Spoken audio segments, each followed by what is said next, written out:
Amigo, prepárate para una historia que te tocará el alma. Imagina a una joven millonaria que lo perdió todo, y a un muchacho sencillo que, aún sin nada, tenía la dignidad como su mayor tesoro. Sus mundos eran opuestos, pero el destino los unió en el polvo del camino. Lo que sucedió después es un viaje de superación, prejuicios y un amor tan real que reconstruye vidas. Quédate con nosotros, porque esta historia te mostrará el verdadero significado de encontrar lo que importa. Y si sientes que Dios te guía hacia el bien, deja tu like ahora y suscríbete para más historias que fortalecerán tu fe y tu esperanza. Él sabía, desde el primer momento, que ese día sería diferente. El sol ya castigaba el asfalto de las carreteras de Grand Junction, Colorado, cuando Mateo, con sus 19 años y la sabiduría de quien ya había arreglado más cosas de las que podía contar, avistó el coche parado en el arcén. No era raro ver turistas desprevenidos por allí, pero la forma en que la mujer se movía, alrededor del neumático pinchado, con una mezcla de frustración y cierta inhabilidad, le llamó la atención. Sus ojos, acostumbrados a ver más allá de las apariencias, percibieron allí no solo un problema mecánico, sino un desamparo silencioso, casi vulnerable, que contrastaba con la ropa impecable y el coche de lujo. Sintió un impulso que no podía explicar, unas ganas genuinas de echar una mano, como siempre hizo con cualquiera que necesitaba ayuda en su comunidad, sin esperar nada a cambio, solo la satisfacción de ver algo roto volver a funcionar. Detuvo su vieja camioneta, el motor tosiendo un poco, pero aún fiel, y bajó. El olor a caucho quemado y polvo mezclado con el calor del desierto era un aroma familiar para él, pero la mujer, de quien pronto supo que se llamaba Siena, parecía ajena a todo eso, enfocada en el desorden que se estaba volviendo el neumático. Mateo observó la frustración dibujarse en su rostro, cada línea de preocupación profundizándose. Él no sabía, por supuesto, que aquella mujer cargaba el peso de una traición reciente, de un imperio que se desmoronaba en sus manos, de una vida que de repente parecía vacía de propósito. Él solo vio a alguien en apuros, y la simple idea de que él pudiera ser útil, de que sus manos callosas pudieran traer algún alivio, era un motor lo suficientemente fuerte para hacerlo actuar. La dignidad con la que se acercó, sin ningún vestigio de interés más allá de la ayuda, era algo que Siena, en su mundo de negociaciones e intereses ocultos, no veía desde hacía mucho tiempo. Él solo quería ayudar, y la autenticidad de ese gesto ya era, por sí misma, algo raro y valioso.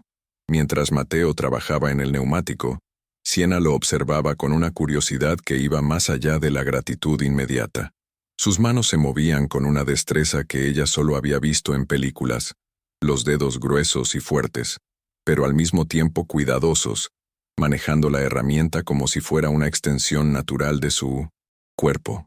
Ella notó los callos, las marcas del sol que adornaban su piel morena, y la forma en que sus ojos castaños, intensos, se concentraban en la tarea con una seriedad casi reverente. No había prisa, ni la impaciencia a la que ella estaba acostumbrada a ver en la gente de su círculo. Solo había la dedicación de quien entiende el valor de arreglar, de hacer algo funcionar de nuevo. Una sensación extraña comenzó a instalarse en ella, un reconocimiento de que aquel joven, con su aparente simplicidad, cargaba una profundidad que ella, con todo su bagaje y logros, había olvidado cómo era. Cuando el neumático estuvo finalmente cambiado, y Mateo se levantó, limpiándose las manos en el pantalón, una sonrisa genuina brotó en su rostro. No era una sonrisa por recompensa, sino una sonrisa de satisfacción por un trabajo bien hecho. Siena ofreció dinero, por supuesto, como lo haría con cualquier servicio, pero la forma en que él se negó, con un tranquilo asentimiento de cabeza y un «no, hace falta, señorita, es solo ayudar», la desarmó por completo. Ella insistió casi por hábito, pero él mantuvo la postura, sus ojos comunicando una dignidad que no se vendía. Fue entonces cuando ella percibió que la conexión entre ellos no era transaccional, era algo más fundamental, un reconocimiento de una humanidad que ella, en su carrera por el éxito y el estatus, había dejado atrás. Aquel momento, allí en el polvo del camino, era una invitación para que ella mirara el mundo de una forma diferente, una que no estaba en ninguna de sus hojas de cálculo o reuniones de directorio. La conversación que siguió, aún allí en la orilla del camino, fue diferente a todo lo que Siena estaba acostumbrada. No se hablaba de negocios, de proyecciones o de tendencias del mercado. Mateo, con su voz calmada y sin prisas, hablaba de la vida en su comunidad, de las dificultades y la resiliencia de la gente, de la importancia de arreglar lo que está roto, no solo coches, sino también los puentes, entre las personas. Siena, por su parte, se vio abriéndose de una forma que nunca imaginó ser posible. Contó sobre la traición en la empresa, la sensación de tener su mundo patas arriba, la frustración de perder el control. Él escuchaba con una atención genuina, sin juicios, y sus ojos transmitían una empatía que la hizo sentirse vista, algo que los discursos de consuelo vacíos de sus colegas jamás lograron. Aquel momento, por más simple que pareciera, era la construcción de algo nuevo, un lazo, inesperado entre dos mundos tan distintos. Con cada palabra, con cada intercambio de miradas, Siena sentía que una barrera dentro de ella se deshacía. Ella, la ejecutiva exitosa, acostumbrada a dominar cualquier conversación, estaba allí, vulnerable, y percibía que la sabiduría de Mateo no venía de libros o de diplomas, sino de la vida, de las experiencias duras que moldearon su existencia. Él no ofrecía soluciones mágicas, solo la perspectiva de alguien que entendía la lucha, que conocía la importancia de levantarse después de una caída, la forma en que él hablaba sobre su familia, sobre el cuidado de la tía que lo crió, sobre la pasión en construir y restaurar, revelaba un carácter sólido, una base de valores que ella, en su mundo de apariencias, rara vez encontraba. Era como si él, sin saberlo, le estuviera ofreciendo una brújula para un camino que ella ni siquiera sabía que necesitaba recorrer. Esta experiencia en el camino, con Siena y Mateo, se convirtió en un punto de inflexión inesperado para ambos. Para ella, fue un soplo de aire fresco en medio de la asfixia de su propio mundo. La honestidad de Mateo, la ausencia de segundas intenciones, la forma en que actuó por pura voluntad de ayudar, la hicieron ver la superficialidad que la rodeaba. Se vio cuestionando las métricas de éxito que siempre la habían guiado, percibiendo que la verdadera riqueza, quizás, no estaba en los números de una cuenta bancaria o en el poder de un cargo, sino en la simplicidad de un gesto desinteresado. Sintió una atracción por esa autenticidad, algo que hacía mucho tiempo no veía, y que de cierta forma resonaba con una parte de ella que había sido sofocada por la vida en la élite. Para Mateo, el encuentro también fue significativo, aunque de una manera diferente. Él vio en Siena no a la millonaria, sino a una persona con la misma vulnerabilidad que él veía en tantas otras. Notó la tensión en sus hombros, la expresión de cansancio en sus ojos, y la forma en que ella parecía aliviarse con su presencia. No había en él ningún deslumbramiento por la riqueza de ella, sino una curiosidad genuina sobre aquella mujer que, a pesar de todo el lujo, parecía cargar una soledad familiar. El contraste entre sus mundos era chocante, pero la facilidad con la que se comunicaban, la naturalidad de sus interacciones, desafiaba las expectativas. Era como si, por un breve momento, las barreras sociales hubieran desaparecido en el polvo del camino, revelando algo puro y esencial. La conversación, que comenzó con la gratitud de ella y la simplicidad de él, se extendió por más tiempo de lo que cualquiera esperaba. Siena, casi sin darse cuenta, comenzó a contar sobre su vida, no la vida de CEO o heredera, sino la vida de alguien que se sentía perdida, traicionada. Mateo la escuchaba con una atención que ella no encontraba hacía mucho tiempo, sus ojos castaños fijos en ella, sin juicio, solo una escucha genuina. Él hablaba poco, pero cuando hablaba, sus palabras eran directas, cargadas de una sabiduría que venía de la experiencia, de la necesidad de resolver problemas con sus propias manos, y no con teorías o estrategias de negocios. Ella sintió una ligereza que no experimentaba en años, como si, por primera vez en mucho tiempo, pudiera ser solo Siena, sin etiquetas ni expectativas, delante de alguien que la veía de verdad. Este inusual intercambio llevó a una invitación impulsiva de Siena, una cena, un agradecimiento más formal, quizás. Mateo aceptó, con su habitual calma, sin alardes ni expectativas. Él no sabía qué esperar, pero la curiosidad sobre el mundo de ella era grande, y la sensación de que algo importante estaba comenzando a desarrollarse lo impulsaba. Siena, por su parte, sintió una emoción juvenil, algo que hacía mucho tiempo había sido reemplazado por la exigente rutina de su vida profesional. Ella no pensó en las implicaciones sociales, en el abismo que separaba sus mundos. En ese momento, lo único que importaba era la conexión que se había formado en el polvo del camino, un lazo de autenticidad que parecía más real que cualquier cosa que ella conociera. La cena, sin embargo, fue el primer paso hacia el conflicto que se anunciaba, un choque de realidades que ninguno de los dos había anticipado.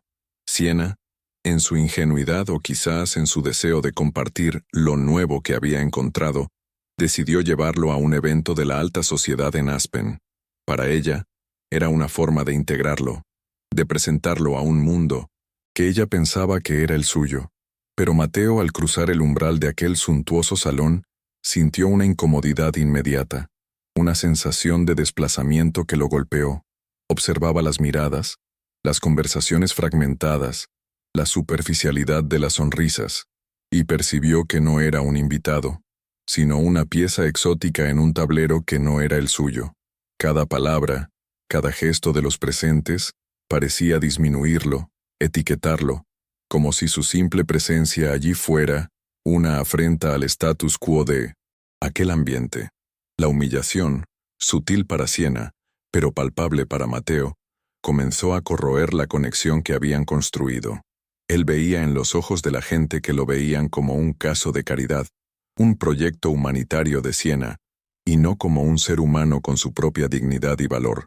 Con cada pregunta sobre su origen, sobre su trabajo, sobre su vida sencilla, él sentía el peso del prejuicio, la barrera invisible que separaba su mundo del mundo de ellos. Siena, en su euforia inicial, tardó en percibir el abismo que se abría entre ellos, la forma en que las miradas y las actitudes de los otros estaban hiriendo profundamente a Mateo. La atmósfera del lugar, con su ostentación y sus susurros mal disimulados, era un cruel recordatorio de las diferencias que, por un breve momento en el camino, habían logrado ignorar. Aquel no era un encuentro, sino una exposición, y Mateo sintió el dolor de ser exhibido como un trofeo, y no como un compañero. El dolor de la humillación se transformó en una discusión acalorada cuando finalmente salieron de aquel evento. Siena, confundida y dolida, no podía entender la explosión de Mateo. Ella veía lo que había hecho como un gesto de cariño, de inclusión, sin darse cuenta de cuánto su buena intención se había desviado. «Solo quería mostrarte mi mundo», exclamaba ella, la voz embargada, sintiendo la incomprensión crecer entre ellos. Pero Mateo, con una calma aterradora en su voz, pero un fuego en los ojos, la confrontaba. «Tu mundo no es mi lugar, Siena. Me llevaste allí para exhibirme, para mostrar a tus amigos que eres buena, que te importa». Cada palabra suya era un golpe, abriendo heridas profundas en Siena, que veía su gesto ser distorsionado y su intención cuestionada de una forma que la dolía. Para Mateo, el dolor era aún más agudo. Él no estaba acostumbrado a ese tipo de prejuicio velado, la forma en que era disminuido sin que nadie levantara la voz. Tenía orgullo de sus raíces, de su trabajo, de su familia, y sentía que Siena, aunque sin intención, lo había expuesto a un ambiente que lo veía como menos. «No entiendes lo que es ser juzgado por tu piel, por tu apellido, por el lugar de donde vienes», dijo, la voz más baja ahora, pero cargada de una tristeza que hizo a Siena retroceder. Ella sintió el peso de su propia ignorancia, de su burbuja de privilegio que le impedía ver la realidad de Mateo, el miedo de ella de perderlo todo de nuevo. Algo que realmente importaba, ahora era real, palpable. Aquel momento era el punto de ruptura, donde las diferencias que antes parecían triviales se convertían en abismos infranqueables. El dolor de aquella discusión fue tan real como las lágrimas que se empeñaban en surgir en los ojos de Siena. Se vio ante una verdad incómoda. El mundo que ella quería que él conociera era el mismo mundo que lo lastimaba. La fiesta en Aspen, que ella imaginaba como un acto de acercamiento, se había convertido en un escenario para la humillación velada de Émile Diop. Mateo se sentía culpable, no por mala intención, sino por una ceguera impuesta por su propia vivencia, por no haber percibido cuán abrumador aquel ambiente podría ser para alguien como él. El silencio que siguió a la pelea era pesado, lleno de la sensación de algo precioso desmoronándose entre sus dedos. Mateo, por su parte, sintió la frustración de ver sus orígenes y su valor disminuidos por un grupo de personas que no lo conocían, y por una mujer que, a pesar de todo, él sentía que entendía. Se vio cuestionando la conexión que había surgido entre ellos. ¿Sería todo solo una idealización? ¿Un momento de carencia, tanto de ella como de él? La separación, aunque no dicha, parecía inevitable, un abismo que las palabras duras habían cavado. Se alejó, no por falta de cariño, sino por una necesidad urgente de protegerse a sí mismo, de preservar la dignidad que tanto valoraba. Aquel día, que comenzó con la promesa de algo nuevo, terminaba con el amargo sabor de una desilusión, dejando en ambos la incertidumbre de lo que sería del futuro. Contrariando todas las expectativas, Siena no se conformó con el alejamiento. El dolor de la pérdida, que ella sintió tan profundamente como la traición en su trabajo, la impulsó a actuar. Comprendió que el error no estaba en Mateo, sino en su propia incapacidad de ver más allá de su burbuja. La idea de rescatar a Mateo de su mundo, como si él necesitara ser salvado, era ridícula y arrogante. Lo que ella realmente necesitaba era entrar en el 1900 mundo de él, no como una benefactora, sino como una igual, alguien dispuesta a aprender y a construir juntos. Esta epifanía la golpeó con la fuerza de un rayo, aclarando la niebla de sus propios privilegios. Con esta nueva perspectiva, Siena no buscó una excusa, sino una reparación real. Buscó a Mateo, no en Aspen o en alguna oficina corporativa, sino en su comunidad, en su vecindario. Vio las calles, las casas sencillas, el bullicio de los niños y el olor a comida casera que salía de las cocinas. Y allí, sentada con él, propuso algo que sorprendió a Mateo con su honestidad y su audacia. No se trataba de una disculpa, sino de una oferta de asociación verdadera, de un proyecto que uniría sus habilidades y visiones para construir algo que realmente importara, algo que hiciera la diferencia en la vida de personas como él. Siena propuso la creación de un centro comunitario, un lugar que ofrecería formación técnica, talleres y mentoría para jóvenes de comunidades marginadas, especialmente latinos. Ella hablaba con una pasión renovada, sus ojos brillando con una nueva comprensión del propósito. No era un proyecto de caridad, recalcó, sino una iniciativa para construir dignidad, para dar herramientas y esperanza a quienes muchas veces eran olvidados. Mateo la escuchaba, sorprendido, sintiendo el peso de sus palabras, la sinceridad que emanaba de cada frase.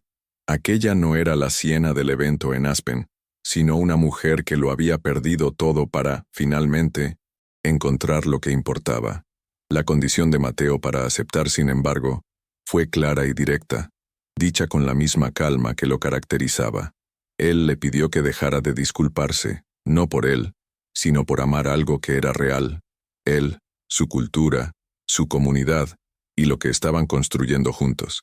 Era un pedido para que ella abrazara aquella nueva realidad sin culpa o vergüenza. Siena sintió un nudo en la garganta, un alivio inmenso. Las barreras cayeron, las inseguridades se deshicieron. Allí, en 1200, aquel momento, bajo el sol de Colorado, firmaron un compromiso que iba mucho más allá de un proyecto. Era un acuerdo de vida, de valores compartidos, de un futuro construido lado a lado, con sus propias manos. Aquel día, que comenzó con el dolor de una ruptura, ahora florecía con la semilla de una nueva esperanza. Los meses que siguieron fueron de un trabajo arduo, pero profundamente gratificante. Siena se sumergió de lleno en el proyecto, usando su experiencia en gestión y su inteligencia para estructurar el instituto, pero siempre con la sensibilidad de quien ahora entendía el verdadero propósito. Pasó a frecuentar la comunidad de Mateo, a aprender sobre la cultura, sobre las necesidades reales de las familias.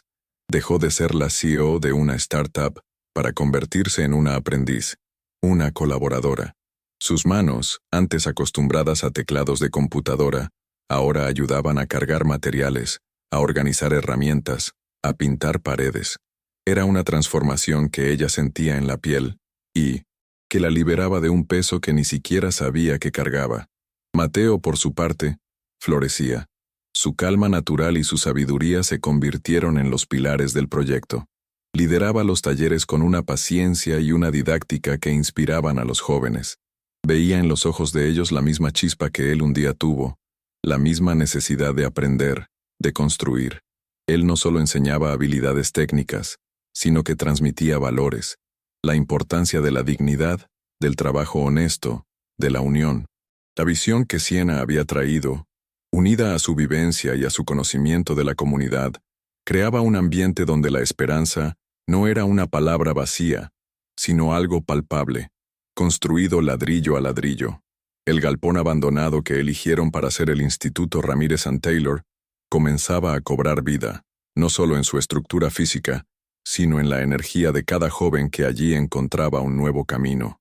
El gran día llegó, con la ciudad de Denver hirviendo para una de las mayores conferencias de tecnología de los EEU.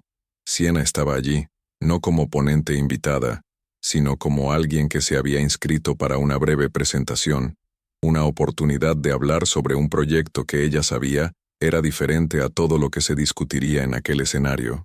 Sentía el nerviosismo, sí, pero también una convicción inquebrantable. Mateo estaba en la platea, un apoyo silencioso, pero poderoso, con una sonrisa tranquila que le transmitía toda la fuerza que necesitaba. Cuando su nombre fue anunciado, caminó hasta el podio, sintiendo los ojos de cientos de inversores y empresarios sobre ella, esperando las habituales palabras sobre innovación, mercado, crecimiento exponencial. Pero Siena no habló de números, ni de ganancias. Su voz, inicialmente un poco embargada, pronto ganó firmeza. Habló de dignidad, de humanidad, de amor. Expuso, sin rodeos, cómo su propio mundo, el mundo de la élite empresarial, ignoraba voces y talentos que no usaban traje, que no frecuentaban universidades, de élite, que no tenían apellidos conocidos. Habló sobre la importancia de construir personas, no solo empresas, sobre la riqueza que se encuentra en la simplicidad, en la capacidad de conectarse con el prójimo. La audiencia, inicialmente perpleja, comenzó a sentir el impacto de sus palabras. Era una verdad desnuda y cruda, dicha por alguien que, como ellos, un día buscó solo el éxito material, pero que ahora hablaba de algo mucho mayor. Y entonces, delante de todos, Siena declaró su amor, no de forma romántica e idealizada, sino con la honestidad y la profundidad de quien había encontrado lo que realmente importaba. Habló de Mateo Ramírez, un joven constructor, un mentor, y ahora, su compañero de vida y de proyecto. Describió su viaje, la resiliencia, la sabiduría que él llevaba en sus manos y en su mirada. La sala se silenció, el murmullo cesó. Era un shock para aquel público, acostumbrado a discursos calculados y sin emoción. Ella no estaba solo declarando amor por un hombre, sino por una causa, por un ideal que él representaba. Era un acto de coraje, de desapego a lo que la sociedad esperaba de ella. El escándalo estalló en los medios al día siguiente. Los titulares gritaban sobre la excéntrica ex CEO que había abandonado todo por un proyecto social y un joven de origen humilde.